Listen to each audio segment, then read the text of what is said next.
TV ಜೊತೆ ಇದ್ರೆ ಶಾಸಕ ಮತ್ತು ಬಿಜೆಪಿ ರಾಜ್ಯ ಪ್ರಧಾನ ಕಾರ್ಯದರ್ಶಿ ವಿ ಸುನಿಲ್ ಕುಮಾರ್ ಅವರು. ಸುನಿಲ್ ಕುಮಾರ್ ಅವರೇ, ಇವತ್ತು ಮುಖ್ಯಮಂತ್ರಿಗಳ ವಿರುದ್ಧ ಎಫ್ಐಆರ್ ಬಹುತೇಕ ದಾಖಲಾಗುತ್ತೆ ಅನ್ನುವಂತ ವಿಚಾರ ಇದೆ. ನಿನ್ನೆ ಕೋರ್ಟ್ ಆದೇಶವನ್ನು ಕೂಡ ಮಾಡಿದೆ. ನೀವು ಪ್ರತಿಭಟನೆಯನ್ನ ಮಾಡ್ತಾ ಇದ್ದೀರಿ. ಇದೇ ಸಂದರ್ಭಕ್ಕೆ ನೀವು ಕಳೆದ 2 ತಿಂಗಳ ಬೆಳವಣಿಗೆಗಳನ್ನು ನೋಡ್ತಾ ಇದ್ದೀರಿ. ವಿಧಾನಸೌಧದಲ್ಲಿ ಈ ವಿಷಯವನ್ನು ನಾವು ಪ್ರಸ್ತಾಪ ಮಾಡಿದಾಗ ನಾನು ತಪ್ಪೇ ಮಾಡಿಲ್ಲ, ಇದು ಚರ್ಚೆ ಮಾಡೋ ವಿಷಯನೇ ಅಲ್ಲ ಅಂತೇಳಿ ವಿಧಾನಸಭೆಯಿಂದ ಚರ್ಚೆ ಮಾಡದಲ್ಲೇ ಓಡೋದಂತವ್ರು. ಪಾದಯಾತ್ರೆ ಮಾಡುವಂತ ಸಂದರ್ಭದಲ್ಲಿ ನಾನು ಇಂಥ ತಪ್ಪನ್ನು ಯಾವುದೇ ಕಾರಣಕ್ಕೂ ಮಾಡಕ್ ಸಾಧ್ಯ ಇಲ್ಲ ಅಂತೇಳಿ ಸಾರ್ವಜನಿಕ ಸಭೆಯಲ್ಲಿ ಘೋಷಣೆ ಮಾಡಿದ್ದು. ರಾಜ್ಯಪಾಲರು ಪ್ರಾಸಿಕ್ಯೂಷನ್ಗೆ ಅನುಮತಿಯನ್ನು ಕೊಟ್ಟಾಗ ರಾಜ್ಯಪಾಲರೇ ಕಾನೂನನ್ನು ಉಲ್ಲಂಘನೆ ಮಾಡಿದ್ದಾರೆ ಅಂತೇಳಿ ರಾಜ್ಯಪಾಲರನ್ನ ದೂರಿದ್ರು. ಇವತ್ತು ಹೈಕೋರ್ಟ್ ಮತ್ತು ಜನಪ್ರತಿನಿಧಿಗಳ ಕೋರ್ಟ್ ಇಷ್ಟು ಸ್ಪಷ್ಟವಾಗಿ ಹೇಳಿದ ನಂತರವೂ ಕೂಡ ತನಗೇನೂ ಆಗಿಲ್ಲ ಅನ್ನುವಷ್ಟರ ಮಟ್ಟಿಗೆ ಬಂಡತನವನ್ನ ಮುಖ್ಯಮಂತ್ರಿಗಳು ತೋರಿಸ್ತಾರೆ ಅಂತಂದ್ರೆ, ಅವರೇ ಹೇಳದಂತೆ, ನಾನು ಹೇಳದಲ್ಲ, ಅವರೇ ಹೇಳದಂತೆ ಪ್ರಜಾಪ್ರಭುತ್ವದ ಮೌಲ್ಯಗಳನ್ನ ಸಿದ್ದರಾಮಯ್ಯ ಯಾವ ರೀತಿ ರಕ್ಷಣೆ ಮಾಡ್ತಾ ಇದ್ದಾರೆ ಎನ್ನುವಂಥದ್ದು ಇದರಿಂದ ಸ್ಪಷ್ಟ ಆಗುತ್ತೆ. ನಾವಂತೂ ಮುಖ್ಯಮಂತ್ರಿಗಳ ರಾಜೀನಾಮೆಗೆ ಆಗ್ರಹವನ್ನ ಮಾಡಿ ಇವತ್ತು ಶಾಸಕರ ಧರಣಿಯನ್ನು ಕೂರ್ತಾ ಇದ್ದೇವೆ. ಈ ಹೋರಾಟ ಇವತ್ತಿನಿಂದ ತೀವ್ರ ತೆಗೆದುಕೊಳ್ಳುತ್ತೆ. ಮುಂದಿನ ದಿನಗಳಲ್ಲಿ ಜನಾಂದೋಲನವಾಗಿ ಪರಿವರ್ತನೆ ಆಗುತ್ತೆ. ಹರಿಯಾಣದಲ್ಲಿ ಮುಡಾ ವಿಚಾರವನ್ನ ಪ್ರಧಾನಮಂತ್ರಿಗಳು ಪ್ರಸ್ತಾಪ ಮಾಡಿದಕ್ಕೆ ಮುಖ್ಯಮಂತ್ರಿಗಳೊಂದು ವಿಚಾರವನ್ನ ಹೇಳಿದ್ರೆ, ಅಂದ್ರೆ ಕರ್ನಾಟಕ ಬಿಜೆಪಿಲಿ ಒಬ್ಬನೇ ಒಬ್ಬ ಭ್ರಷ್ಟ ಇಲ್ಲ ಅನ್ನುವಂಥದ್ದನ್ನ ನೀವು ತೋರಿಸಿದ್ರೆ ಗೌರವದಿಂದ ಕರೆಸಿ ಸಾರ್ವಜನಿಕ ಸನ್ಮಾನ ಮಾಡ್ತೀವಿ ನಂತರ ಮುಖ್ಯಮಂತ್ರಿಗಳು ಪ್ರಧಾನಮಂತ್ರಿಗಳಿಗೆ ಮಾತಾಡುವಷ್ಟು ನೈತಿಕತೆಯು ಮತ್ತು ಸ್ವಚ್ಚಾರಿತ್ರವೂ ಕೂಡ ಸಿದ್ದರಾಮಯ್ಯನವ್ರದಿಲ್ಲ. ಕರ್ನಾಟಕದ ಬಿಜೆಪಿಯ ಕರ್ನಾಟಕದ ಜನರ ಪ್ರಶ್ನೆಗಳಿಗೆ ಅವರು ಉತ್ತರವನ್ನೇ ಕೊಡ್ಲಿ ಸಾಕು. ಇವತ್ತು ಕರ್ನಾಟಕದಲ್ಲಿರುವಂತ ಸ್ವತಃ ರಾಹುಲ್ ಗಾಂಧಿ ಅವರೇ ಬೇಲಲ್ಲಿದ್ದಾರೆ, ಸ್ವತಃ ಸೋನಿಯಾ ಗಾಂಧಿ ಅವರೇ ಬೇರೆ ಬೇರೆ ಕೇಸ್ನಲ್ಲಿ ಸಿಕ್ಕೊಂಡು ಒದ್ದಾಡ್ತಿದ್ದಾರೆ. ಇಂಥ ಸಂದರ್ಭದಲ್ಲಿ ಪ್ರಧಾನಮಂತ್ರಿಗಳ ಬಗ್ಗೆ ಮಾತಾಡುವಷ್ಟು ದೊಡ್ಡತನ ಸಿದ್ದರಾಮಯ್ಯನವರಿಗಿಲ್ಲ.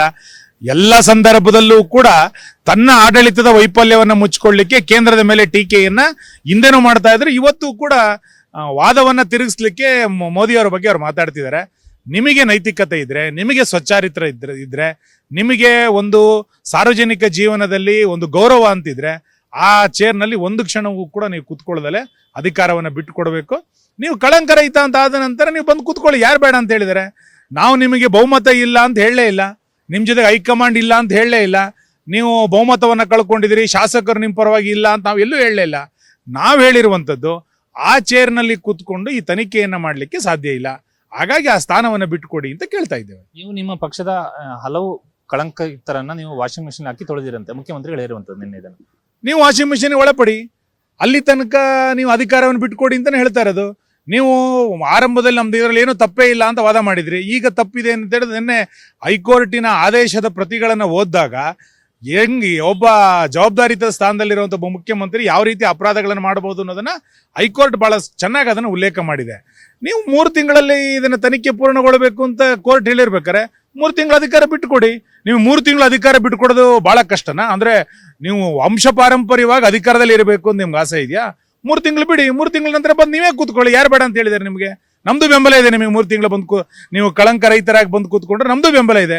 3 ತಿಂಗಳು ಅಧಿಕಾರದಿಂದ ಬಿಟ್ಟಿರ್ಲಿಕ್ಕೆ ಯಾಕೆ ಒದ್ದಾಡ್ತಿದ್ದೀರಿ? ಅಧಿಕಾರ ಇಲ್ಲ ಅಂದ್ರೆ ನೀರಿನಲ್ಲಿರುವಂತ ಮೀನಿನ ತರ ಯಾಕೆ ಒದ್ದಾಡ್ತಿದ್ದೀರಿ? ಡಿಸೆಂಬರ್ನೊಳಗೆ ತನಿಖೆ ಪೂರ್ಣಗೊಳ್ಳಬೇಕು ಅಂತೇಳಿ ಜನಪ್ರತಿನಿಧಿ ಕೋರ್ಟ್ ಹೇಳಿದೆ. ಅಲ್ಲಿ ತನಕ ಚೇರ್ ಬಿಟ್ಟು ಕೂತ್ಕೊಳ್ಳಿಕ್ಕಾಗಲ್ವಾ? ಡೆಲ್ಲಿ ಮುಖ್ಯಮಂತ್ರಿ 2 ಚೇರಲ್ಲಿ ಕೂತಿಲ್ವಾ? ಇನ್ಯಾರನ್ನೋ ಒಬ್ಬರನ್ನ ಕೂರಿಸಿ 2 ಚೇರ್ ಹಾಕಿ, ಯಾರು ಬೇಡ ಅಂತ ಹೇಳಿದಾರೆ ನಿಮ್ಗೆ? ಇವತ್ತೇನು ಪ್ರತಿಭಟನೆ ಮಾತ್ರವತ್ತ ವಿಧಾನಸೌಧಕ್ಕೆ ಬೀಗ ಹಾಕುವಂತ ಆ ತರ ಕಾರ್ಯಕ್ರಮಗಳಿದೆ? ನಾವು ಇಂಥ ಕಳಂಕ ಸರ್ಕಾರವನ್ನ, ಕಳಂಕ ಮುಖ್ಯಮಂತ್ರಿಗಳು ಇಟ್ಟುಕೊಂಡು ಇಲ್ಲಿ ಯಾವುದೇ ಆಡಳಿತವನ್ನ ಇಲ್ಲಿ ನಡೆಸಲಿಕ್ಕೆ ಸಾಧ್ಯ ಇಲ್ಲ. ಹಾಗಾಗಿ ನಾವು ವಿಧಾನಸೌಧಕ್ಕೆ ಮುತ್ತಿಗೆಯನ್ನು ಹಾಕ್ತಾ ಇದ್ದೇವೆ. ನಾಳೆಯಿಂದ ದೊಡ್ಡ ಪ್ರಮಾಣದಲ್ಲಿ ಈ ಹೋರಾಟ ತೀವ್ರಗೊಳ್ಳುತ್ತೆ. ಇದಿಷ್ಟು ಬಿಜೆಪಿ ರಾಜ್ಯ ಪ್ರಧಾನ ಕಾರ್ಯದರ್ಶಿ ವಿ ಸುನಿಲ್ ಕುಮಾರ್ ಮಾತುಗಳು. ಕ್ಯಾಮರಾ ಜೊತೆ ಕಿರಣ್ ಹನ್ನೆಡ್ಕ, ಟಿವಿ9 ಬೆಂಗಳೂರು.